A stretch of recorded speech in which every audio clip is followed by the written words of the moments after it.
Haryana CET normalisation मामला। CET normalisation को लेकर बड़ी खबर आई सामने।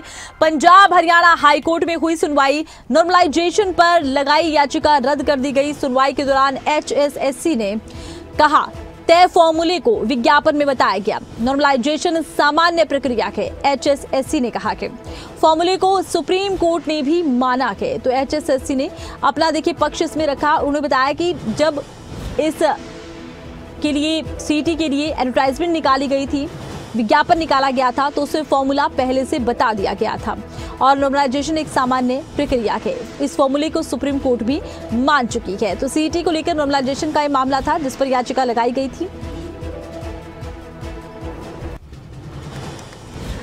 और ज्यादा जानकारी के लिए खबरें अभी तक स्टेट हेड जितेंद्र चौधरी का हम रुख करते हैं।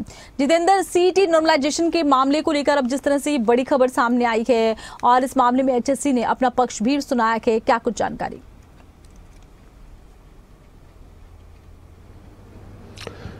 देखिए, बिल्कुल सीईटी को लेकर के जो नॉर्मलाइजेशन का जो मसला था उसे लेकर के कुछ अभ्यर्थी पंजाब हरियाणा हाई कोर्ट पहुंचे थे। हालांकि इसे इस तरीके से भी देखा जा रहा था कि जो रिजल्ट जो जल्दी आना चाहिए उसे रोकने को लेकर के या परीक्षा रद्द कराने की मांग भी याचिका के अंदर की गई थी नॉर्मलाइजेशन के फॉर्मूले के चलते।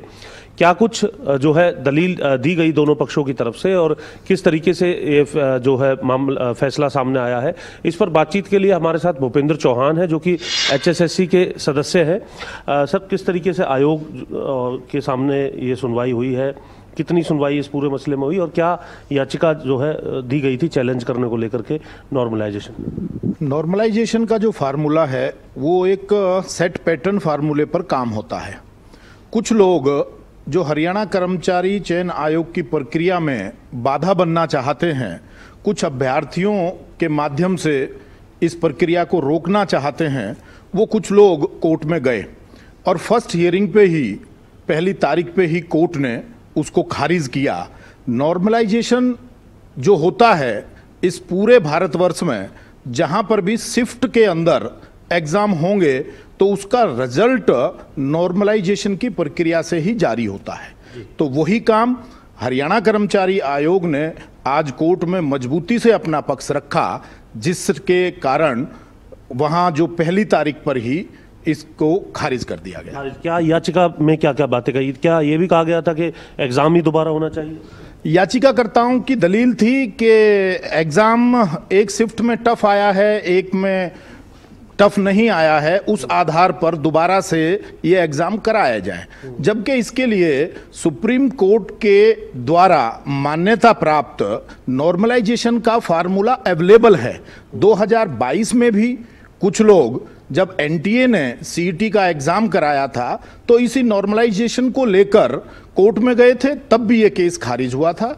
वो पुनः अभी भी कमीशन ने उसको मजबूती से पक्ष को रखा तो ये केस खारिज हुआ है। जी, केस इस तरीके से ये खारिज हुआ है, लेकिन अब इसके बाद क्या ये माने कि रिजल्ट की प्रक्रिया जिसमें इस तरीके के कानूनी पेचीदगियों से ब्रेक लगता है उसमें कितना ये कह सकते हैं अब ये फैसला जो है वो सहायता देने वाला है और कब तक रिजल्ट जो है वो जारी कर दिया जाएगा? स्वाभाविक है, इस तरह की प्रक्रियाएं बाधा तो बनती हैं और हम उन बाधाओं को पार करके जल्दी ही रिजल्ट जारी करेंगे और जल्दी ही खुशखबरी अभ्यर्थियों को मिलेगी, ऐसा कमीशन का प्रयास है। ऐसा प्रयास है, तमाम त्रुटियों को दूर कर लिया जाएगा। इसको लेकर के जो भी प्रक्रिया है ये पूरी कब तक मान करके चले?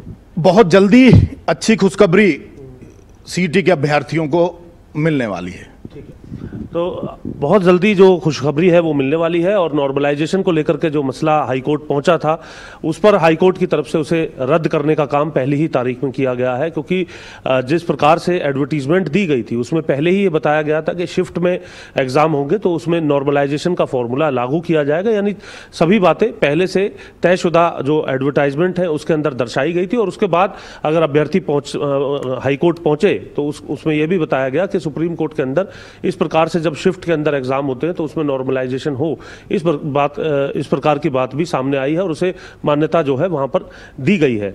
इन तमाम बातों को लेकर के जो दलील दी गई है उसके बाद ये कहा जा सकता है कि अब जो प्रक्रिया है, जैसा कि जो सदस्य है भूपेंद्र चौहान बता रहे हैं, उस प्रक्रिया को अब गति दी जाएगी और जल्द ही ये खुशखबरी भी दी जाएगी कि जो सीईटी ग्रुप सी का जो रिजल्ट है वो अभ्यर्थियों के सामने आए। अच्छा, देखिए सीईटी के रिजल्ट को लेकर काफी समय से इंतजार हो रहा है ग्रुप सी के, और इसी बीच इस याचिका को लेकर कहा यह जा रहा था कि अगर इस याचिका पर सुनवाई होती है और मामला अगर एचएसएससी के पक्ष में नहीं रहता तो कहीं ना कहीं सीईटी के उन अभ्यर्थियों के लिए निराशाजनक होगा। तो कह सकते हैं कुल मिलाकर अभी उन अभ्यर्थियों के लिए एक खुशखबरी जल्द आ सकती है।